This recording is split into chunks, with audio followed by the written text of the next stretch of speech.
Sveiki visi, aš esu Lukas, čia yra Evaldas ir mes esame iš Vesla Energy. Šiandien kalbam apie tai, kas verslui gali padėti ne tik sutaupyti, bet ir apsisaugoti nuo elektros tiekimo trikdžių. Kalbam apie ne ką kitą, bet kaip apie kaupiklius ir technologiją, kuri tampa vis aktualesnė Lietuvos verslams. Žinot, gal pradėsiu nuo minties, kad jeigu saulės elektrinės, sakykime, yra jau praėjus savo pike arba jau nueina saulės elektrinių pikas, tai baterijų kaupimo sistemos, mano manimu, yra tik tai aušroje ir jų pikas nusimato, sakykime, netolimoje ateityje. Kodėl taip sakau? Gal šiek tiek tada statistikos. Tai Lietuva planuoja iki 2028 metų įsirengti iki 4 gigavatvalandžių kaupiklių talpos. Tai jau čia yra nemaži skaičiai. Jeigu lyginant ES mastu, tai ES įrengta 61 gigavatvalandę talpos kaupiklių. Vien tik per vienus metus nuo 24 iki 25 metų buvo įrengta 22 gigavatvalandas talpos kaupiklių. Tai planas yra didinti kas metus kaupiklių įrengiamą talpą visoje ES bent jau po 25%. Iki 29 metų turėtume pasiekti 780 gigavatvalandžių talpos kaupiklių visoje Europoje, kad eiti koja kojan su saulės energija. Tai jeigu vis dar kyla klausimų dėl kaupiklių, ar jie, sakykime, yra ateitis atsinaujinančios energetikos, kaip, sakykime, saulės elektrinės, kaip buvo prieš, nežinau, turbūt kokius 7-8 metus, buvo klausimų, ar čia jų bus tiek daug, bet kaip matom, Lietuva yra viena iš pirmaujančių Europoje valstybių pagal įsirengiamų kilovatų kiekį vienam asmeniui. Tai iš esmės baterijos ir saulės elektrinės, sakyčiau, yra labai susiję dalykai. Atsinaujinti energetika iš esmės yra gana chaotiška ir neprognozuojama. Kodėl? Todėl, kad užšvietus saulei tu negali ten suprognozuoti visiškai tiksliai, kiek, sakykime, bus pagaminta tos energijos. Gali kažkiek prognozuoti, bet ne taip tiksliai kaip iš kitų šaltinių gaminamos elektros. Tai kas pasidaro, kai, sakykime, atsinaujinti energetika vyksta gamyba, tai atsiranda problemos elektros tinkle. Tai įtampos problemos, su įtampos valdymu problemos, dažnio reguliavimo problemos, elektros, kas susijęs su, sakykime, šitais dalykais. Tai iš esmės kaupikliai sprendžia šitą problemą kaip balansavimo šaltinius. Tai todėl, kad kaupiklio ateitis jau atėjo dabar ir, sakykime, jeigu, kaip kalbu su klientais savo, kai kuriais, kurie sako, gal dar palaukim 5 metelius, kol technologija patobulės, gal bus pigiau, gal bus, sakykime, technologiškai pažangiau. Tai žinokit, mano manimu, ateitis jau ta atėjo ir norint ir toliau vystyti kartu atsinaujinančią energetiką, saulės, vėjo, tai bet kokiu atveju mes turėsime įsirenginėti kaupimo sistemas. Kaip tau atrodo, Evaldai, ar šitoje vietoje čia kaupikliai iš tikrųjų yra tokia didelė ateitis, ar tiesiog išpūstas burbulas? Iš esmės, prieš tęsiant, norėčiau dar trumpai, taip sakant, papasakoti apie tai, kas yra tie kaupikliai, nes, klientam dažnai kyla klausimų. Kaupikliai, baterijos, akumuliatoriai, ar mes apie tą patį daiktą kalbame. Tai iš esmės, taip, mes vadiname kaupikliais, bet tai yra dažniausiai didesnės talpos baterijos ar akumuliatoriai skirti elektros energijos kaupimui ir vėlesniam jos panaudojimui. Tai tokią sistemą dažniausiai sudaro keletas komponentų. Tai pati baterija, kurioje energija saugoma, tada yra baterijos valdymo modulis BMS, kuris reguliuoja įkrovimo, iškrovimo tą darbą ir atlieka saugumo funkciją. Kadangi baterijoje energija saugoma nuolatinė srovė, todėl yra reikalingas įtampos keitiklis, kuris tą srovę keičia į kintamą, kurią mes jau galime panaudoti savo prietaisų užmaitinimui. Na ir žinoma, yra reikalinga energijos valdymo sistema, kuri gali eiti kaip atskiras priedas, arba energijos valdymo sistema gali būti integruota esamoje įrangoje, tai su kaupikliu arba su inverteriu. Iš esmės šitos sistemos darbas yra reguliuoti pačios baterijos įkrovimo ir iškrovimo periodiškumą. Tai geriausios sistemos tai gali atlikti priklausomai nuo biržoje esančių kainų, tai tarkim, esant pačioms pigiausiams kainoms, energijos kaupiklis yra įkraunamas, kuomet ta kaina padidėja, yra logika jį iškrauti vidiniam naudojimui arba netgi pardavimui į tinklą. Na ir priklausomai nuo to, kaip ta energijos valdymo sistema efektyviai tą darbą atliks, nuo to priklausys ir energijos kaupiklių sistemos atsipirkimas. Paprastesnės opcijos jos neturi galimybės dirbti pagal biržos tarifus. Tarkim, ten yra galimybė sudėti laiko periodus, kada mes norim, kad įsikrautų, baterija įsikrautų. Kai kur užtenka ir tokių variantų, iš esmės reikia atsižvelgti į kliento poreikius. Jo, tai gal tada pakalbėkime apie kodėl kaupikliai vis tampa aktualūs verslai. Tai Lietuvoje vis daugiau verslų susidara su ribotu atidavimu į tinklą. Teisingai, Valdai? Tikrai taip, teisybė patvirtina. Jo, ir kokį sprendimą pasiūlo kaupikliai šituo atveju? Taip, iš esmės verslai planuojantis įsirengti saulės elektrinę jau gan ilgą laiką susiduria su problema, kad negali visos pagaminamos elektros energijos atiduoti į tinklus. Tai dabar kokį 70% klientų, kurie gauna prijungimo sąlygos iš ESO, tai gali atiduoti tik tai iki 10 kW galios į elektros tinklus. Todėl svarstant įsirengti saulės elektrinę, irgi skaičiuojame, kad ta elektrinė tenkintų klientų momentinį poreikį, tai reiškia, kad jų elektros energijos gamyba atitiktų jų sunaudojimą tuo momentu. Aišku, šiek tiek daugiau užsidedi to galingumo, kad elektrinė pasiektų tą gamybą ir pavasarį bei rudenį, tačiau dalis elektros energijos būtų prarandama, o jeigu gamyba vyksta ir vakarinėmis valandomis, kuomet yra labai brangi elektros kaina, lygiai taip pat kaip ir ryte, tada vis tiek labai didelę elektros dalį, didžiausią kainą turi nusipirkti.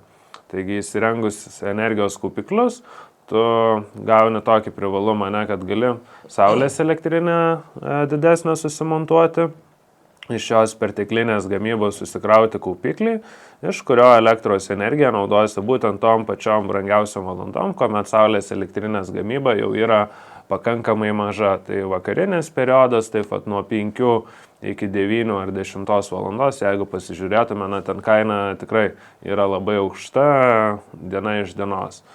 Ir kitas tada įkrovimo ciklas gali vykti naktį, jau iš tinklo pasikraunant, nes naktį, kuomet mes visi miegam, elektros kaina tiesiog sumažėja iki 2, 3, 4 centų, o ryte, kuomet tas poreikis išauga, jos kaina vėl pakyla 20, 30, 50 centų būna. Tai tikrai labai reikšmingas skirtumas, kuris ir įtakoja tą energijos kaupiklių atsipirkimą. Taip. Ir dar pridėčiau, jeigu dabar vartotojai, ne, kurie turi, arba gaminantis vartotojai, kurie turi įsirengę saulės elektrinės, bet ESO neduoda galimybės atiduoti tos perteklinės elektros į tinklą, tai jie, čia individualiai skaičiuoti, bet tikriausiai apie 340% tik tos energijos įsisavina.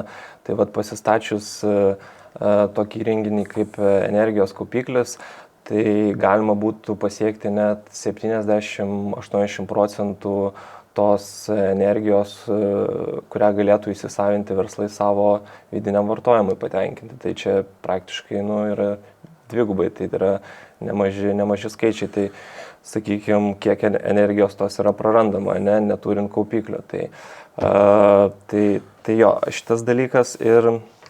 Dar gal vertėtų irgi pasakyti, kad netgi jeigu klientas turi galimybę atiduoti elektros energiją į tinklus, jisai kas kartą ją parduodamas, turi elektros energijos teikėjų susimokėti tam tikrą maržą, kuris siekia nuo 1 cento iki 3 centų. Po to vėl norinti atpirkti, turi susimokėti persiuntimo mokestis, kuris vidutiniškai siekia 2,6 cento. Tai realiai vien šitoj vietoje, kad tu savo pagamintą elektros energiją pasidedi į kaupiklį vėlesniam naudojimui, o ne parduodi į tinklus, kai tau ją reiks vėliau atpirkti. Tai per šitą vietą tu jau taupai minimum 3,6 cento ir gali būti iki 7 centų netgi skirtumas. Taip, ir iš to susidaro ta kaupiklių nauda, iš tų, sakykime, dedamųjų, tiek taupimo elektros maržoje ir tiek persiuntimo mokesčio taupimas. Tai pakalbėkime apie ekonominę naudą iš realių pavyzdžių.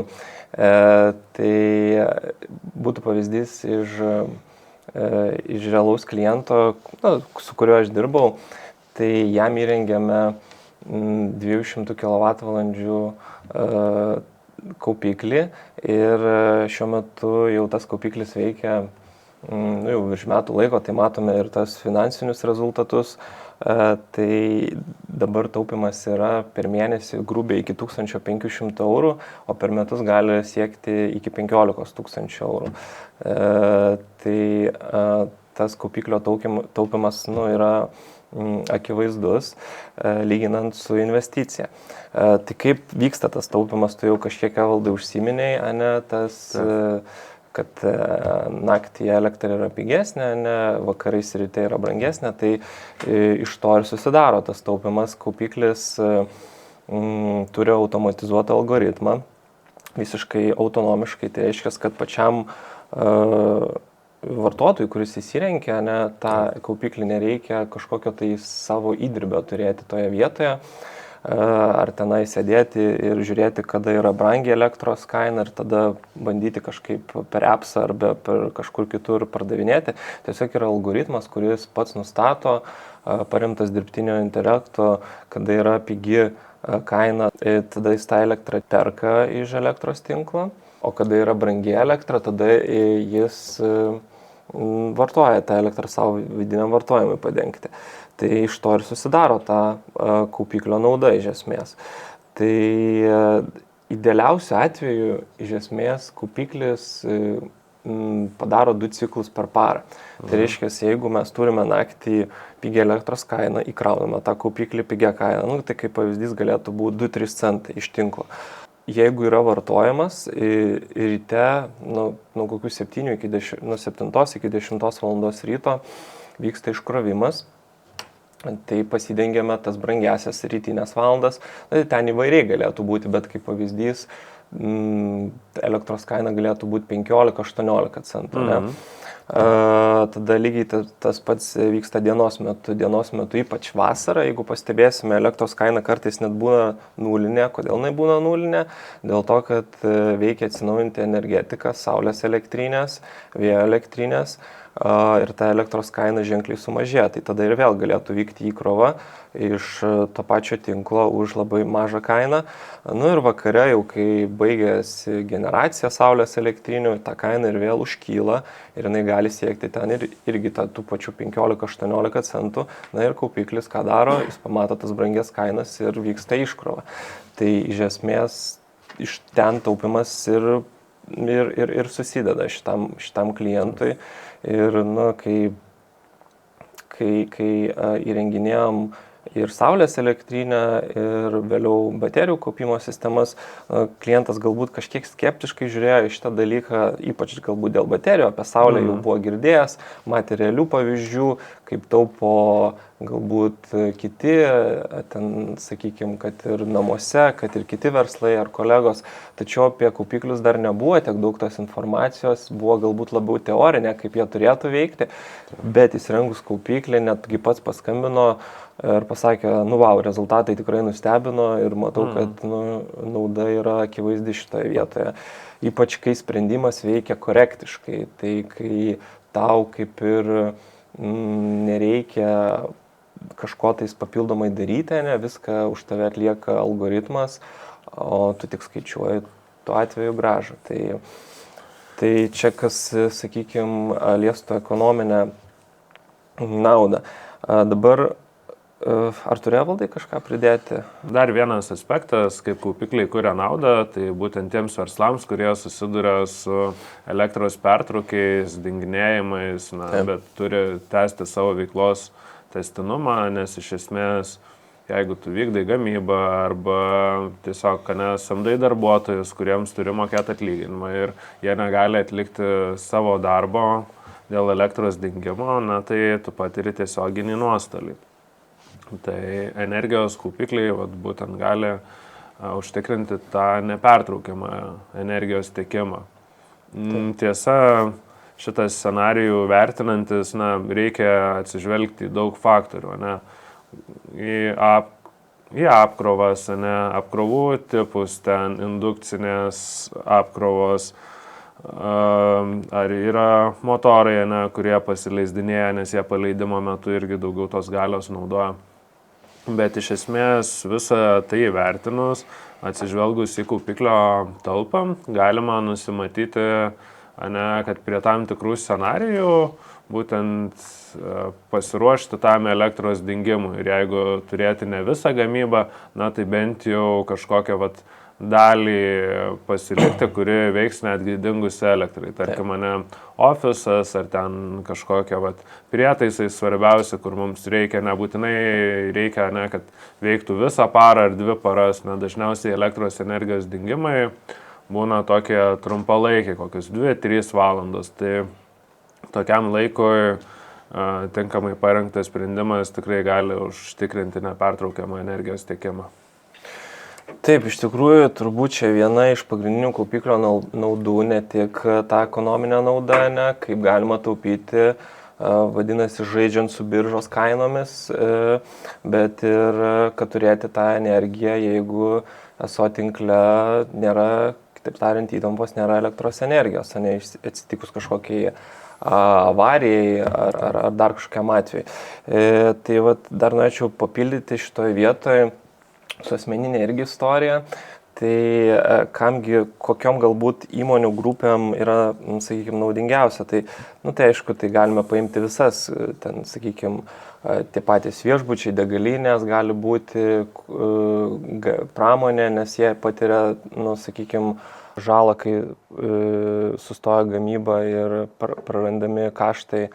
Tačiau, jeigu konkrečiai vardinti, turėjau tokį klientą, kuris turėjo didelę gamybą susijusią su plastiku. Tai pas jį buvo įrenginiai, sakykime, tiksliau yra tokie įrenginiai, kurie sustojus elektros energijai susiduriama su tokia problema, kad tas plastikas tame įrenginyje, kai nėra elektros energijos, pradeda kietėti, nes pradeda vėsti. Tada į principę per porą minučių atvėsęs plastikas atsinaujina galbūt elektros tiekimas ten gal ir po 10 ar ten 20 minučių, bet jau tas plastikas spės ataušti ir jis ten viduje sukietėja ir tada tie gamybiniai renginiai yra labai brangus ir reikia kažkaip iš jų dar iškrapštyti tą plastiką, nesugadinant to įrenginio. Tai baterija konkrečiai jam išsprendė tą problemą, kad ir, sakykime, pradingus elektros tiekimui ten pusvalandžiui ar valandai, jam reikia tik tai 5-10 minučių, kol tas visa žaliava išeis iš to gamybinio įrenginio, nu ir jinai tiesiog pačio įrenginio tiesiog negadins. Tai jis įsirengė tą kaupiklį, na ir ta problema kaip ir dingo. Taip pat galėčiau paminėti tą pačią maisto pramonę.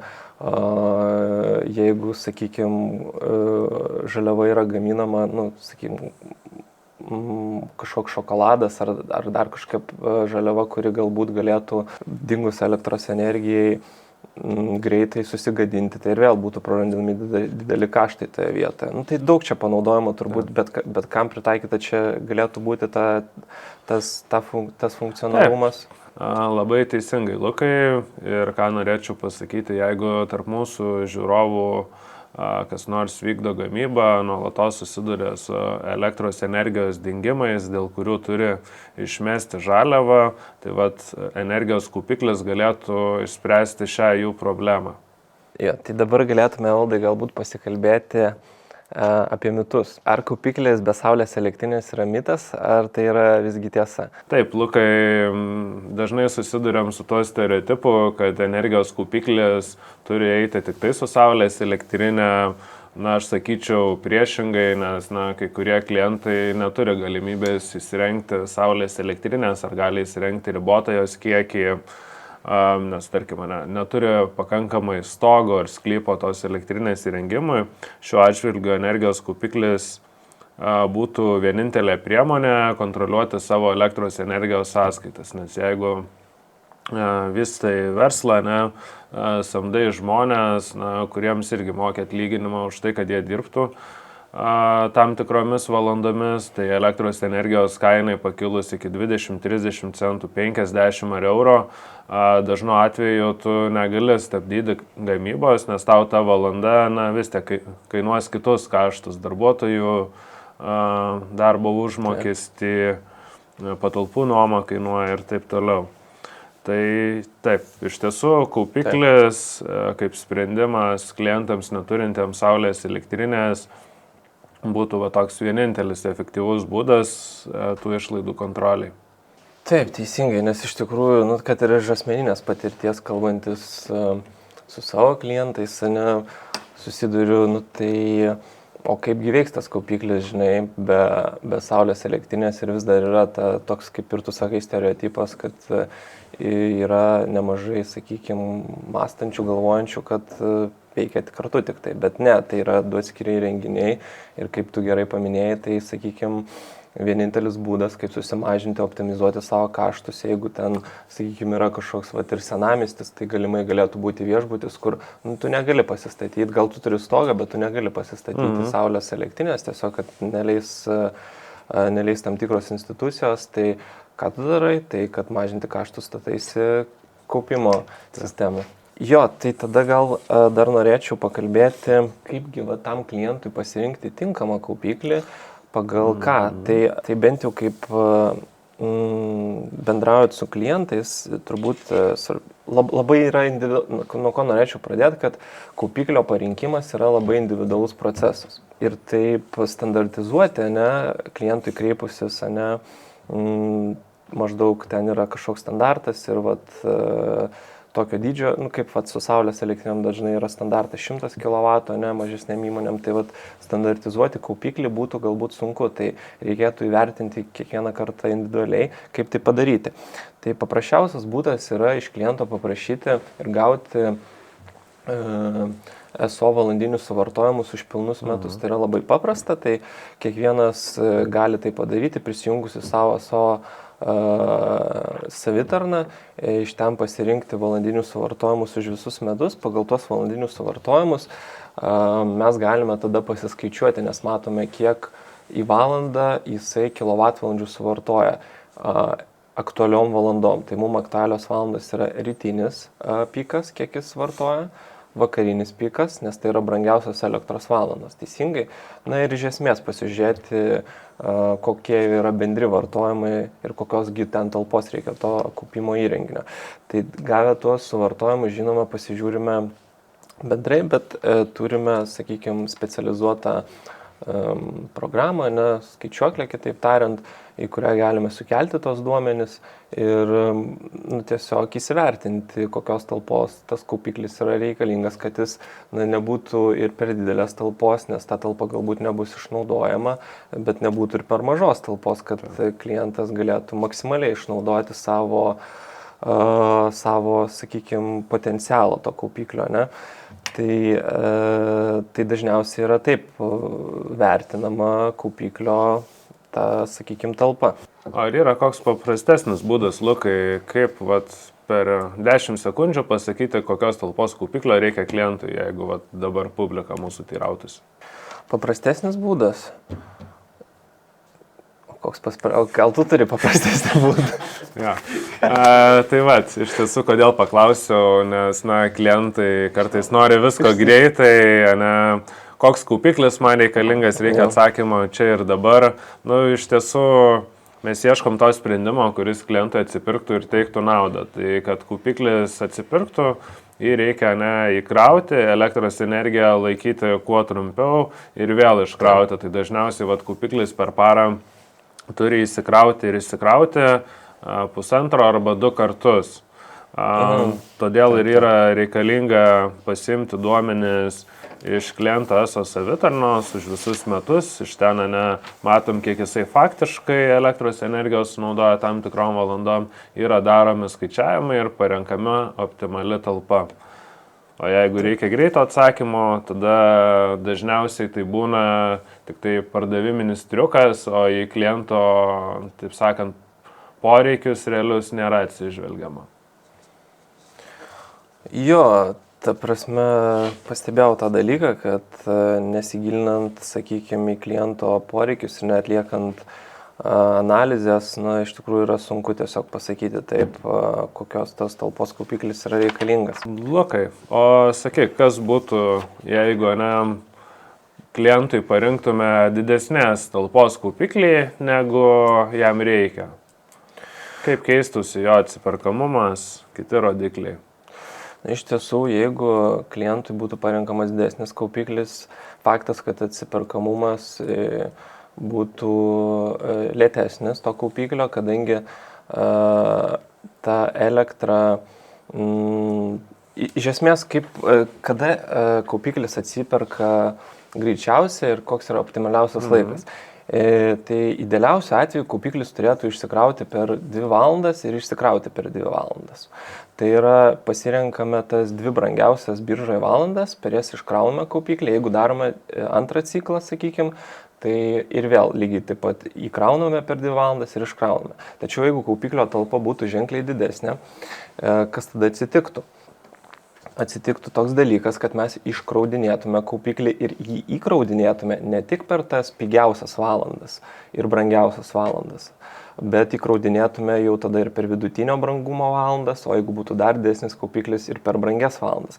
Tai tada mūsų taupimas ženkliai sumažėtų šitoje vietoje ir to kaupiklio nauda, jinai nebūtų tokia, kokia galėtų būti patrinkama pagal klientų individualius valandinius suvartojimus. Tai tiesiog kaupiklis atsipirktų lėčiau, iš esmės atsakymas būtų dėl šitų priežasčių. Okay. Taip. Dar vienas scenarijus būtų, kuomet klientai pasirenka kaupiklį, kad jo užtektų visai parai. Tarkim, pasikrauna naktį pigiai ir tada naudoja elektros energiją per visą darbo dieną. Kaip tavo manymu atrodytų tokio energijos kaupiklio atsipirkimas?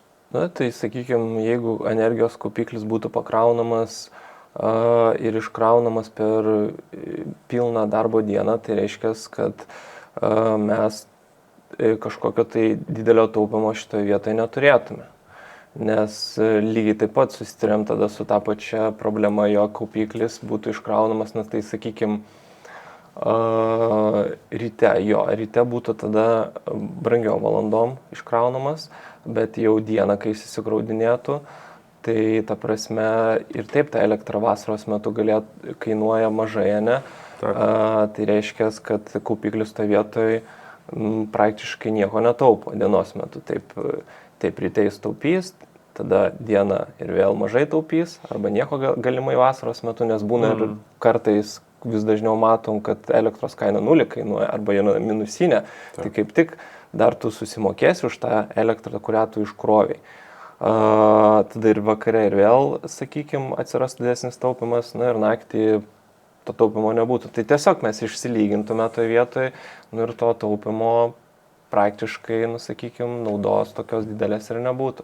Tai todėl mes ir sakom, kad mums reikia tiksliai pasiskaičiuoti pagal kliento individualius poreikius kaupiklio talpą. Ir tai yra labai svarbu. Gerai, pereikime prie sekančios temos, tai yra kaip pasirinkti tinkamą kaupiklį, į ką reikia atsižvelgti, ką įvertinti. Lukai, ką gali pasakyti šiuo klausimu? Taip, tai bent jau iš savo asmeninės patirties, ką matau, kad, bent jau 25 metais, kas dėjosi rinkoje, tai iš tikrųjų Kinijoje yra pagaminama labai daug kaupiklių ir mano manimu tas dabar, gal jau dabar tas trendas nueidinėja, bet buvo šiek tiek laukiniai vakarai kaupiklių rinkoje. Nes visi viską gamino, visi daug gamino ir neaišku, kas yra kur yra produktas, kuris, sakykime, yra kokybiškas, turi gerą aptarnavimą, turi ilgas garantijas, ir šiaip bendrai paėmus yra kokybiškas.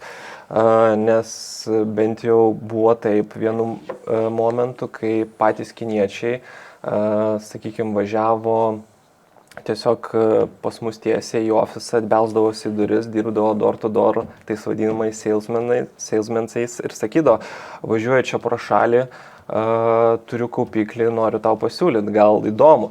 Tai ta prasme, matomai, tų kaupiklių yra, sakykime, pagaminama šiek tiek daugiau negu yra poreikis, ne? Ir iš esmės tų kaupiklių, žinai, galima ir AliExpress'e dar kažkur nusipirkti ir klientai, irgi patys galvoja, gal nusipirksiu kaupiklį, nes yra, tie 200 kWh gali ten kainuoti 25 000 plus mokesčiai parsisiųsti.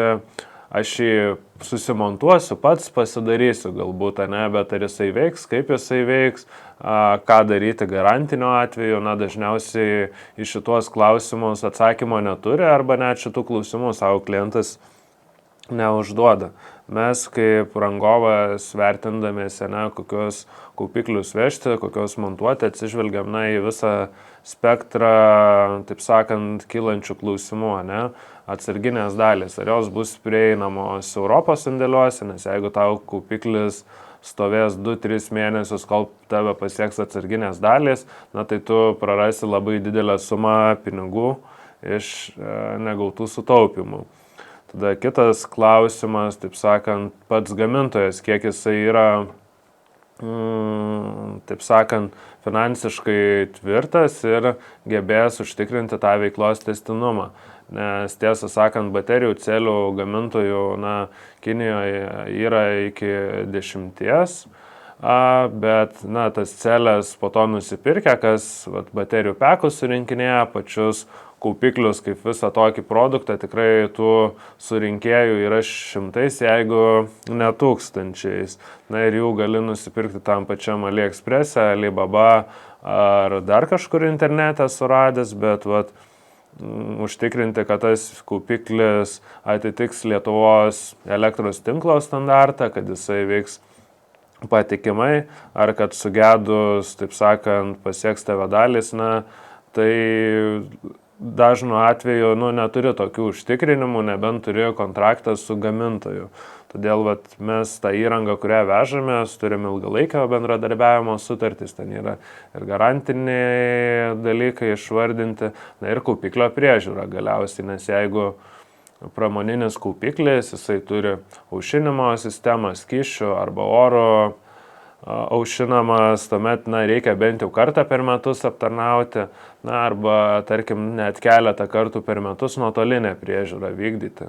Tai nuotolinė priežiūra, tarkim, jinai tikrai pakankamai nedaug kainuoja, tas vienas vizitas per metus irgi dažnu atveju jisai nėra brangus, tiesiog tuos dalykus reikia žinoti, nes be jų garantija irgi kaupikliui negalioja. Taip, Evaldai, sutinku su visais išvardintais argumentais dėl gamintojų. Tai ką dar norėčiau paminėti dėl kaupiklių saugumo, nes tai yra irgi aktualu, ypač renkantis kaupiklį, tai kaupiklyje, ypač jeigu yra gamintojas, kuris kokybiškesnis, tai jis atsižvelgia į tą saugumą ir yra integruotos kartais net 4 lygių saugumo sistemos. Tai galėtų būti, tai yra tiksliau temperatūriniai davikliai, kurie matuoja temperatūrą celių, kad jinai, sakykime, būtų kuo vienodesnė, dūmų detektoriai, tada gesinimas, jeigu būtų gaisro atvejis, aerozolių, dar galima prijungti vandenį su vandens hidrantu, na ir tas būtent temperatūros išlaikymas, jeigu jau gaisro atvejis atsitinka, kad tas būtent visas įrenginys išlaiko viduje tą gaisrą iki 1,5 valandos. Tai aš nemanau, kad visiškai jau žemesnės klasės pigesni gamintojai galėtų pasiūlyti šitas saugumo sistemas. Gerai, tada dar ką norėčiau pasakyti, kuomet klientai renkasi kaupiklius, kuriuos norėtų integruoti kartu su saulės elektrinė. Tai tokioje situacijoje galima rinktis efektyvesnį sprendimą, tai energijos kaupikliai su hibridiniais inverteriais, prie kurių jungiasi saulės elektrinė. Taip pasiekiamas didesnis sistemos efektyvumas, nes saulės elektrinėje gaminama nuolatinė srovė būtų tiesiogiai įkraunama į energijos kaupiklį. Jos nereiktų konvertuoti, taip sistemos efektyvumas siekia ne 90, o kokius 95%. Kitas tokios sistemos privalumas yra tas, jog turint vieną bendrą inverterį, taip sakant, galima paprasčiau tą sistemą prisiduoti tinklų operatoriui ir nereikalingos papildomos išlaidos sistemos auditavimui, teleinformacijos surinkimo perdavimo įrenginiui, elektrotechninio projekto derinimui su ESO. Taigi tokią sistemą galima įsirengti kur kas greičiau, lyginant su objektais, kur įrengiama 100 kW saulės elektrinė su energijos kaupikliu, kuris turi atskirą inverterį. Taip, teisingai. Todėl, sakykime, statantis tą pačią saulės elektrinę, tai jau reikėtų būtinai įsivertinti, ar ateityje norėsiu statytis kaupiklius. Dažnai atsakymas bus taip, tai kad vėliau sutaupyti kaštus kaupiklio ir nereikėtų keisti iš paprasto tinklinio į hibridinį, būtinai reikia išsirinkti tą ir pasistatyti hibridinį kaupiklį, prie kurio bus galima ateityje prijungti tas kaupimo sistemas, kurios bus efektyvesnės. Na ir su jom tiesiog bus mažiau vargo prisiduodanties. Turi galvoje, kad įsirengiant tą saulės elektrinę naudoti hibridinį inverterį ar įtampos skaitiklį, tuomet prie jo bus galima prijungti kaupiklį. Taip, teisingai.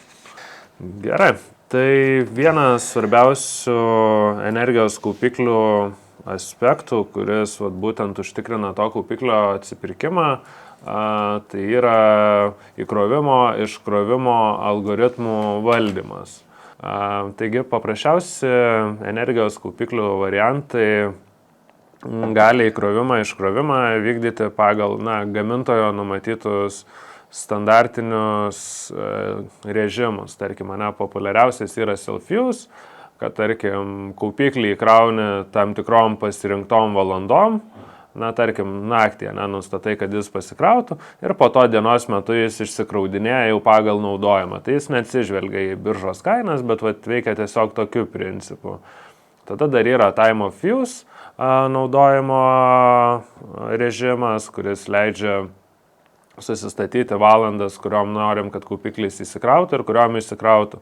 Tai tarkim darom, kad ryte nuo 3 iki 5 pasikrautų, po to ten tarkim nuo 5 iki 8 ten pertrauka, kaupiklis stovi nieko nedaro, nuo 8 iki 10 ar 11 galim padaryti, kad išsikraudinėtų, nes galvojam, kad tom valandom istoriškai didžiausia elektros kaina, tada vėl nustatom dieną, pasikrauna, vakare įsikrauna. Tai tokie režimai jau tą naudą padeda kurti, jeigu mes gerai išmanom savo profilį ir energijos kainos, taip sakant, dėsningumus per visus metus, kuriuos irgi parodysime, jie tikrai pakankamai aiškus. Tačiau ką matome iš tos gilesnės analizės, kad priklausomai nuo dienos tie elektros energijos kainų pikai, jie persistumia ar per valandą, ar per 2, galbūt dienoje atsiranda kažkoks periodas, kur valanda, kur ta elektros kaina yra praktiškai nemokama. Galbūt kažkuria valanda ta elektros kaina skiriasi nuo kitų per 2, per 3 kartus. Tai turint išmanesnį valdymo modelį, kuris jau geba kiekvieną dieną vertinti ir dirba su dirbtinio intelekto pagalba, tuomet ta kaupiklio kuriama grąža yra pati didžiausia. Taigi, jeigu norim energijos kaupiklį įdarbinti su birža, kad jis sektų kiekvienos dienos rezultatus, kad priimtų sprendimus būtent tai dienai, dažniausiai yra reikalinga energijos valdymo sistema, kurias mes irgi diegiame su savo instaliuojamais kaupikliais. Tokios sistemos tada jau priima sprendimus atsižvelgiant į kiekvieną valandą, į realius kliento sunaudojimus, elektros kainos pokyčius, ir užtikrina, kad būtų įkraunama pigiausiam valandom, kad būtų energija iškraunama brangiausiamis valandomis, kada jos reikia vėl būtų prisikraunama, ir lyginant su tais paprastesniais veikimo metodais, tai toks kaupiklis gali atnešti kur kas didesnę grąžą iš tos pačios talpos. Nuo 2025 metų spalio 1 dienos Nord Pool kainų biržoje įvyko šiokie tokie pokyčiai. Elektros energija yra apskaitoma nebe kas valandą, kas 15 minučių. Ir jos kaina kinta dinamiškai, tai reiškia nuo 6 valandos, tarkim, kaina gali būti ten 10 centų, bet po 6:15 jau bus 30 centų. Ir tuos kainų skirtumus išgaudyti rankiniu būdu tikrai praktiškai neįmanoma, ar pagal tuos primityvius sudėliotus algoritmus tokia sistema veiktų neefektyviai. Todėl kokybiškos energijos valdymo sistemos kuriama nauda tik tai padidėjo. Taip, tai jeigu tęsiant apie energijos valdymo sistemos kuriamą naudą, tai galime irgi pasižiūrėti į šios dienos elektros energijos kainas Nord Pool biržoje. Tai pasirinkus Lietuvos kainos zonų, žiūrime nuo lapkričio 19 dienos, kuomet buvo įgyvendinamas filmavimas. Tai ką matome, kad naktį galime nusipirkti elektrą po 88 eurus už megavatvalandę. Tai norint sužinoti kilovatvalandės kainą, reiktų iš 1000 padalinti. Tai grubiai apie 8,5–9 centus naktį elektrą kainuoja. Tačiau jau apie 6,45 jos kaina kyla iki 12,5 cento už kilovatvalandę, po to vėl sumažėja, ryte taip kaina 15–16 centų už kilovatvalandę. Tuomet dieną per pietus jos kaina vėl pamažėja iki kažkur 12 centų ir taip vakarinio ciklo metu nuo 4 kaina didėja iki 18 centų už kilovatvalandę ir vakare vėl mažėja ir sekančią naktį vėl galime užsikrauti labai pigiai. Vėl elektra kainuoja po 8,5 cento. Sekančią dieną vėl kartojasi panašios tendencijos. Naktį elektros kaina apie 8,5–9 centus. Ryte brangsta iki 22 centų net. Dieną vėl šiek tiek atpinga, kuomet galim pigiau užsikrauti kaupiklį. Ir vakarinio ciklo metu kainos šoka net iki 32 centų už kilovatvalandę. lapkričio 22 dieną. Irgi pasikraunam pigiai, naudojam, diena labai atpinga. Na ir tada, kaip matom, tikras chaosas. Tai žemyn kainos, tai aukštyn, tai žemyn, tai aukštyn, tai žemyn, taip aukštyn. Na tai tokiems atvejams kaupikliai tikrai padeda sutaupyti kalną pinigų. Dar norėčiau grįžti prie technologijų ir skirtumų tų kaupiklių. Tai yra turbūt dabar pagrindinės kelios technologijos, tai yra ličio jonų kaupikliai ir ličio geležies fosfato. Tai turbūt populiariausia technologija yra ličio geležies fosfato, tai yra natūralu, nes einama link saugumo, tai yra saugesnė technologija, šiek tiek patvaresnė. Tai, gal galėtum papasakot, kuo jinai saugesnė? Jo, jos yra daug saugesnės, gali funkcionuoti ženkliai aukštesnėme temperatūrų diapazone nei ličio jonų kaupikliai. Ką pastebiu irgi kalbėdamas su klientais, tai nemažai klientų galvoja, kad kaupiklis, sakykime, 2-3 metai ir jis praranda savo pirminę talpą ir jo naudoti kaip ir nebeįmanoma, tačiau tai yra netiesa, nes dabartiniai kaupikliai, jų garantija skaičiuojama metais, tai dažniausiai duodama, sakykime, 5 arba 10 metų garantija priklausomai nuo gamintojo ir skiriama garantija ciklams. Tai standartas rinkoje yra nuo 6 iki 8 tūkstančių ciklų, jeigu taip grubiai išvertus metais, tai jeigu daryti po ciklą į dieną, tai čia būtų iki 20 metų, jeigu daryti 2 ciklus į dieną, tai iki 10 metų, dažniausiai po tokio laikotarpio pirminės talpos pasilieka, taip vidutiniškai sakyčiau, 70%. Tai jeigu mes kalbame apie, ir vėl grįžtame prie kaupiklio atsipirkimo, tai jeigu gerai parinktas kaupiklis, tinkamai klientui, yra kartu integruotas algoritmas, kuris dirba su tavo minėtomis biržos kainomis, kurias apžvelgiame. Tas toks kaupiklis atsipirktų per 3,5 metų, taip grubiai. Tai reiškia, jeigu garantija jam yra iki 10 metų, tai jis atidirbtų iki 3 kartų savo pirminės investicijos. Taip, teisingai, Lukai, dar ką reiktų pabrėžti, kad taip, jeigu garantija duodama 10 metų, bet tai nereiškia, kad kaupiklis po tų 10 metų pirmą dieną sustos ir nustos veikti. Ne, jį toliau galėsite naudoti ir ta gyvavimo ciklo tikėtina trukmė yra apie 15 metų. Tai tikrai pakankamai ilgas periodas ir kaupiklis save tikrai nekartą atpirks ir sutaupys tikrai didelę dalį kaštų. Taip, tikrai. Ir šiaip, jeigu bendrai paėmus, kaupiklis yra labai universalus dalykas, kadangi jį galima statyti visur. Galima statyti tiek viduje, jeigu išorėje nėra, sakykime, daug vietos. Galima statyti išorėje, lauke, specialiame, sakykime, konteineryje, kuris turi visas priemonės, kad palaikyti celių temperatūrą tinkamą. Oro siurblys nestovi, kuris pašildo žiemos metu arba vasarą kaip tik atvėsina. Tai iš esmės tikrai tas kaupiklis gali stovėti visur.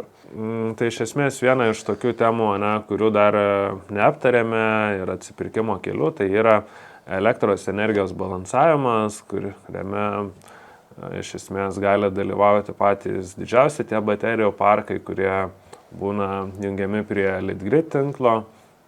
Ir išskirtiniais atvejais ir tos mažesnės energijos kaupimo sistemos.